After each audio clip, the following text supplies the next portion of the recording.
Hapa Tanzania kinachotutesa ni dhambi mbili tu, na wataalamu na watafiti wa dawa wanasema hizi dhambi mbili tukizicontrol, dhambi mbili hizi tumetoboa wa Tanzania, tushakuwa vipenzi vya Allah.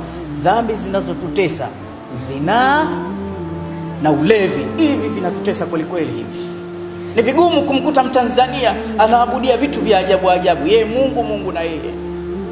Zinaa na ulevi, huku kwenye ulevi kwa watu wa dini si sana, lakini hapa kwenye zinaa, hapa kwenye zinaa tunasema wazi wazi, kwenye zinaa wameanza kuingiliwa walimu wa dini na uzinifu. Sijui maamuma watakuwaje. Mara nyingi unaona baadhi ya misikiti imamu anafukuzwa, analalamika, shekhe mbona wamekufukuza? Fitna msikitini. Si fitna bwana, ukifuatilia unaambia mara kibao tunamfumania imamu kule na wanawake bwana, anatutia aibu imamu. Wewe imamu gani wewe? Wewe imamu gani unafanya maasi ya namna kama hii? Zina ni haramu ndugu zangu wa Kiislamu, ni jambo la kukaa mbali kweli kweli. Hata leo katika society, msikitini hapa ufunge mlango useme yule mtu ambaye hakuwahi kuzini maisha yake, itakuwa ni tabu kweli kweli. Hili ni jambo tunaliona jepesi, lakini utashangaa kuna watu wabaya wa sura hata wafikiriki. Jazar Firaun, kina Abu Jahal, miji dhambi ya zina pia hawajafanya. Na nimefuatilia kidogo, wala sina upendeleo, nimefuatilia kidogo kwa tafiti yangu, nimeshangaa sana. Hizi nchi za Kiarabu hizi zina si sana kabisa. Yani kuna watu wako ovyo, lakini uzinifu hawafanyi.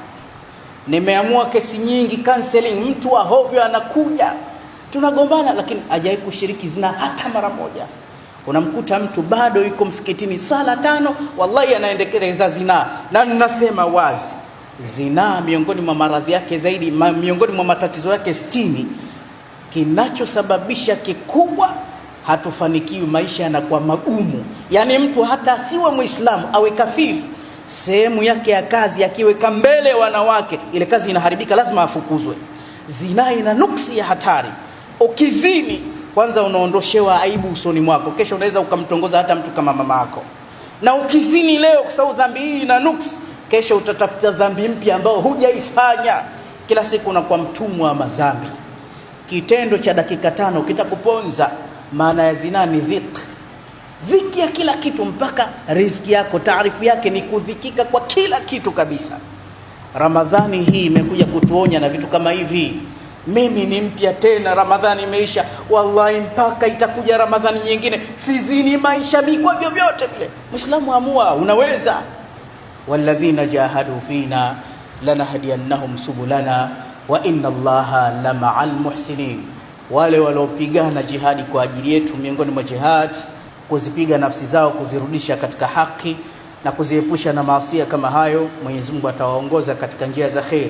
Tunamuomba Allah atuongoze. Tunamuomba Allah kwa jihadi ya Ramadhani nzima na visimamo vyake atujalie tuishinde nafsi na akatuingize peponi pamoja na Mtume Muhammad sallallahu alaihi wasallam.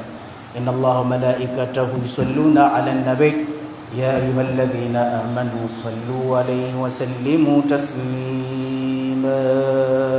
Hayya 'alal falah.